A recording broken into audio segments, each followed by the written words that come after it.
Hey guys, welcome back to Clownfish TV. This is Neon. I am here with Geeky Sparkles. Hello. And we're going to talk about the publishing industry and this article on bounding in the comics. Now, we've talked about this at length, and I am kind of surprised that it took bounding in the comics this long to find supporting evidence of it. But what we're going to talk about is that the publishing industry has changed, and there are certain kinds of people that are apparently no longer welcome to submit. This isn't new, though. No, this is not new. I can confirm, and we'll talk about it. We're going to talk about this because this kind of goes along with what's happening in comics right now and what's happening in Hollywood. And it's not now. It's been like 10 years. At least. Been about 10 years. Yeah, at least. So let us talk about the publishing industry and whether or not you're the right kind of person to get a book deal. Before we get into it any further, please subscribe for more pop culture news, views, and rants, guys. If you do, you'll get a woohoo.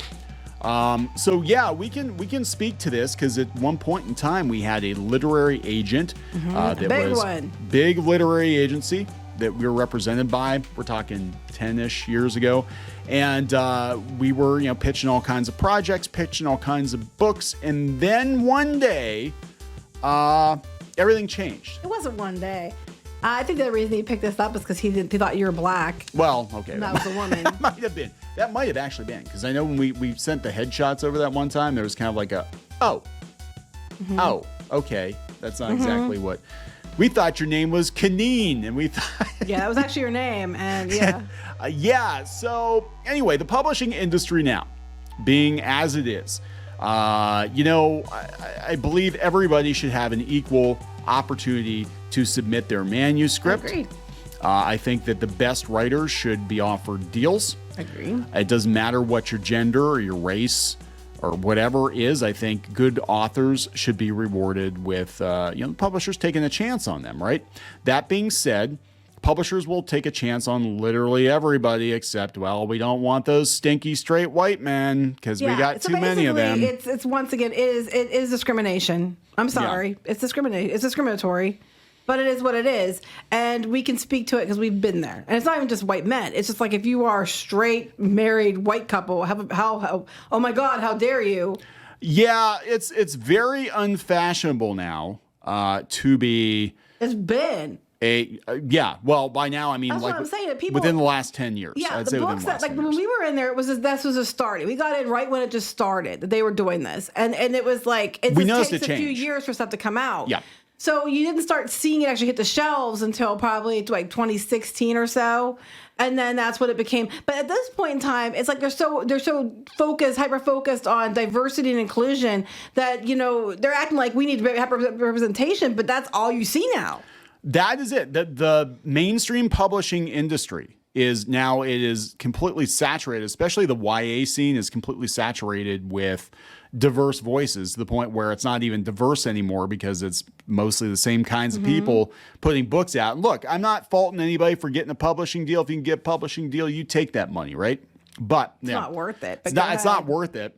But the fact that there are publishers out there, now this is mostly in the UK, but they're out there actively telling people that aren't diverse enough to not even bother submitting. Oh, well, I'll tell you what, weird. They might not say it here, but they're also doing the same thing. Yeah, I don't think they're allowed to say it as explicitly here, but they are doing it. And we were there for the change.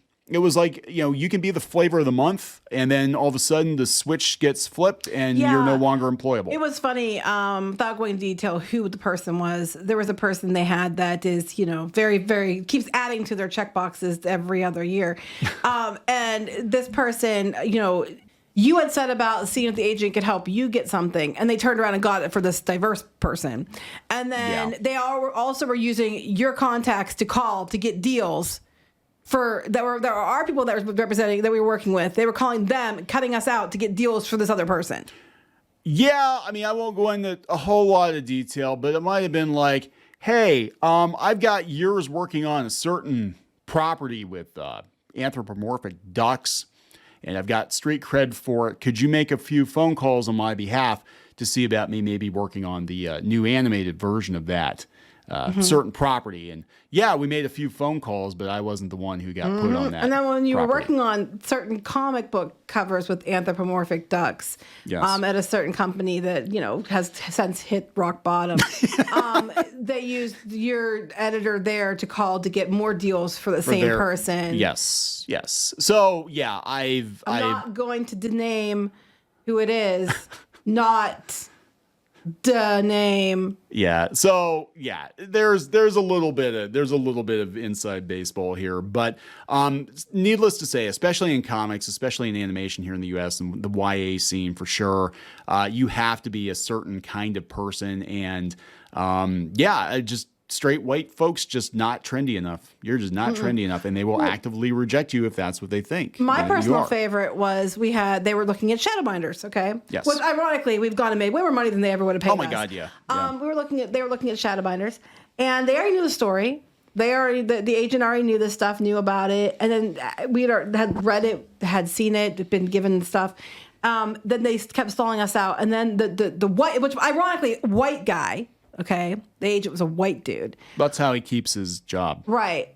Then the white male agent decided way after the fact that he was going to school me on what it is to be a woman and what feminism is. Yeah. And because Mia, we had redone it a little bit to have it redone as a book. And at the end of the one book, she smiled because the one guy that she likes in the book smiled at her. And because I've been a teenage girl, and I don't care if you like men or if you like women, when the person you like smiles at you, it makes you happy and it makes you smile. No, I wasn't feminist enough because she didn't have enough agency to be happy on her own. I'm like, have you fucking been a teenage girl? Because I have, and I can tell you that, and I had friends, and I worked as a teacher, and I worked with teenagers. If a girl likes somebody and they smile at her, most cases, it's going to make them happy and they're going to feel better about themselves. And they don't have enough. And when you're a teenager, you're already awkward enough and you're already questioning yourself enough. You don't have enough agency for most people to be like, well, I could be happy without him. You know what I mean? Yeah. I'm like, don't tell the woman who's been a teenage girl how to be a teenage girl. Thank you. Yeah, that was when things hit peak weird. Let him have it too. Yeah. She did. And then we decided to part ways. Well, actually, he was like, well, yeah, I don't think I can really sell your stuff. It's like, no. You can very easily sell our stuff because we almost sold our own stuff. You just are actively choosing not to. And the reason it took us to was because we had already gone immediately to a meeting at another publisher. They saw the thing, and one of the editors took it to a meeting immediately. That was for Ren. That was for Crimson Ren. That was for Crimson Ren. Yeah.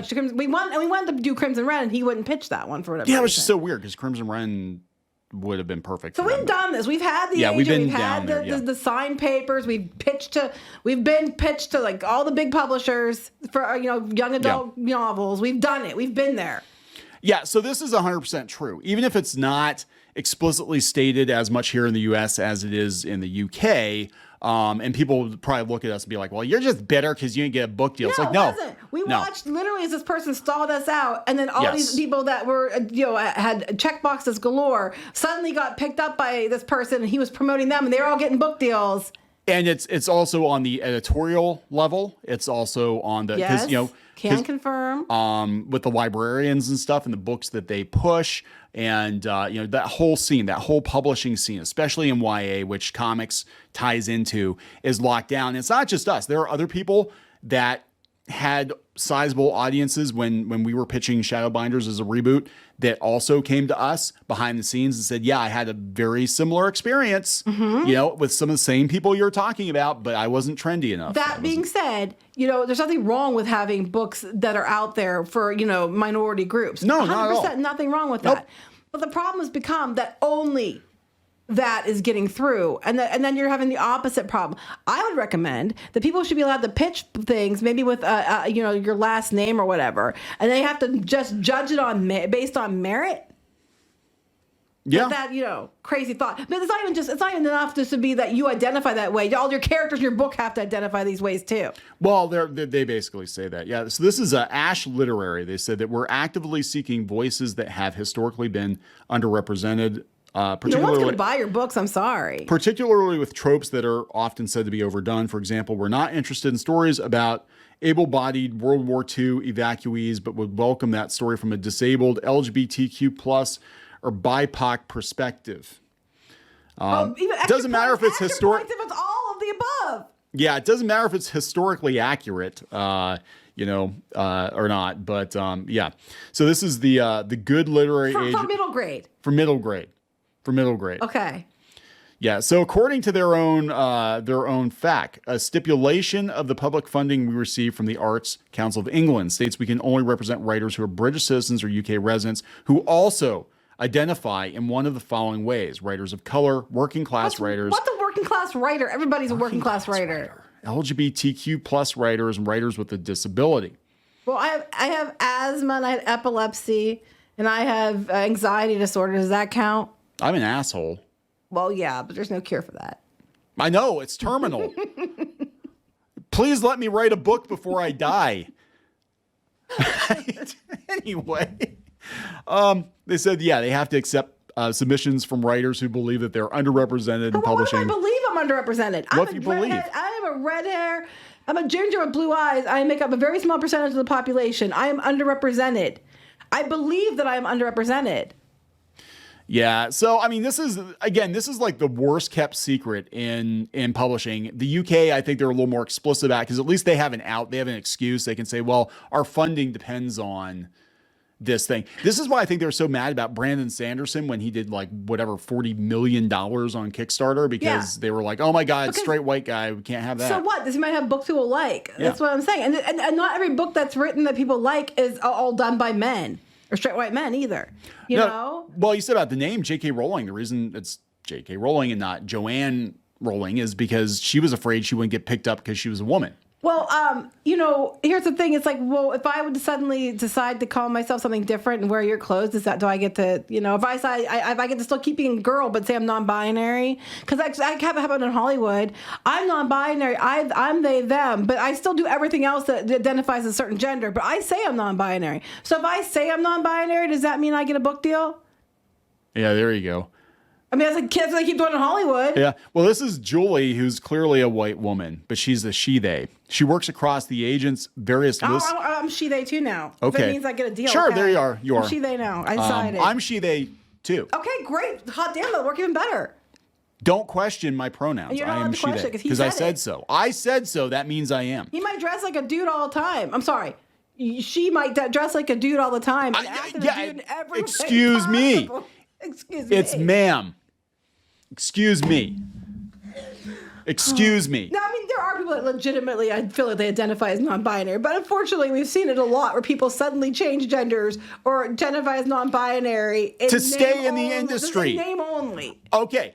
Can we talk about that? Because there are a lot of people who I'm like, I know you are straight and married, but now all of a sudden you're potentially bisexual or pansexual, but you're still married to the same hetero spouse. Once upon a time, I liked a girl, but I didn't act on it. Once upon a time, I liked another woman. I caught a glimpse of some guy's abs at college, and I questioned my identity. So now I'm sure that happened. Well, sure. When Henry Cavill's around, most everyone's bisexual. So I'm just saying. All these nerds are questioning their sexuality now.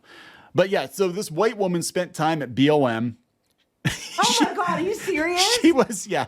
So she said she's drawn to uncommon voices and striking, intelligent writing. But here, this is what she has. She's keenly interested in hearing from authors traditionally underrepresented in the industry, including but not restricted to writers of color, queer, trans, non-binary, working class writers, disabled writers, etc. Because funding.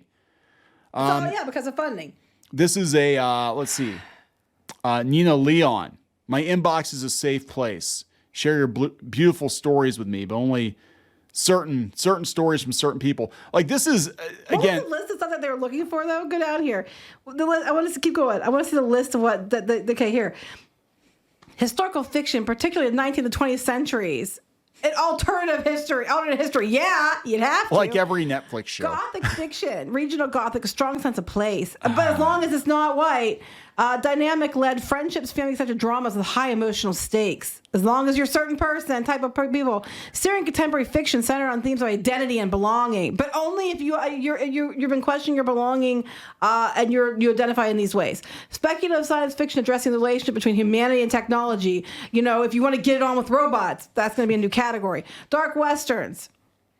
Well, we don't have to do One of these magical realism. Magical Female-led realism. horror, especially featuring mangled nature, cosmic Lovecraftian vibes. As long as you're not white, and you like women. Dark academia, speculative fantasy with only drips of magic, preferably set in real human world, full of people that identify as not white, straight, and male. Thank you.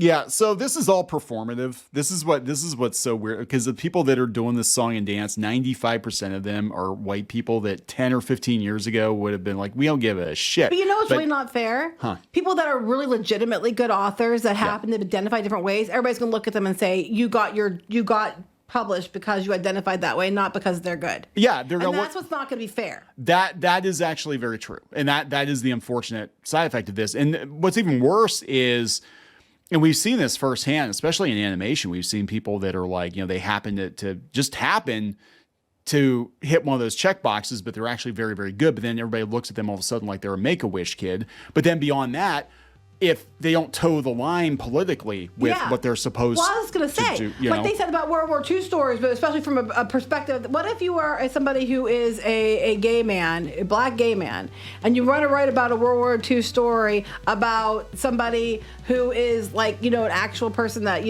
that was like a historical figure that walked out of it and was fine, everything else or whatever, had damage, but was like not black gay man.